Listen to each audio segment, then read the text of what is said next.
Guys welcome to Ajay TV. నేను మీ doctor Ajay Kumar. So చాలామంది ఈ వర్షాకాలంలో తాగించుకోవాల్సినటువంటి డివార్మర్స్ గురించి అయితే అడగడం జరిగిందనమాట.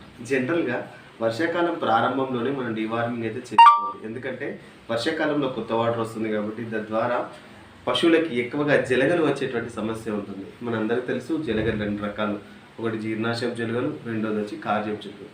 సో కనుక వాటిని నిర్మూలించడానికి వర్షాకాలానికి ప్రారంభమే డివార్మింగ్ చేసుకోవాలి. మీరు వర్షాకాలానికి ప్రారంభం చేసుకున్నట్లయితే ఇప్పుడు దానికి సంబంధించిన డ్రగ్స్తో అయితే డివార్మింగ్ చేసుకోవాలి.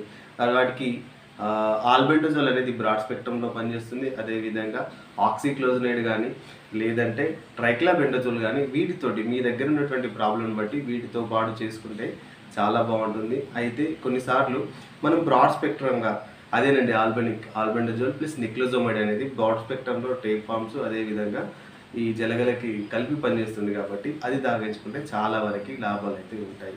కొందరు ఏం చేస్తారంటే విత్ లెవామిజోల్ కాంబినేషన్లో తీసుకుంటారు. లెవామిజోల్ అనేది రౌండ్ వామ్స్కి పనిచేస్తుంది, at the same time immuno బూస్టర్గా పనిచేస్తుంది, అంటే వాటి యొక్క ఇమ్యూనిటీ పెంచుతుంది. అయితే ఇక్కడ గుర్తుంచుకోవాల్సిన విషయం ఏంటంటే వర్షం పడే రోజు మాత్రం డీవార్మింగ్ చేయకండి.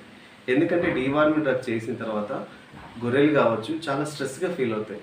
ఈ వర్షం వల్ల స్ట్రెస్ ఎక్కువైపోయి కొన్నిసార్లు ఎక్కువ మోషన్స్ అయి మరణించేటువంటి అవకాశాలు కూడా ఉంటాయి. కాబట్టి వర్షం కనీసం ఒక 3 రోజులు వర్షం లేని టైం చూసుకొని బాగా ఎండ కాసే రోజు డీవార్మింగ్ అయితే చేయండి. ఇకపోతే డోస్ అంటారా, ఆ బాడీ వెయిట్ని బట్టి ఆ కాంపోజిషన్ బట్టి డోస్ అయితే ఉంటుంది. మరిన్ని మంచి వీడియోల కోసం నా ఛానల్ని సబ్స్క్రైబ్ చేయండి. Thank you.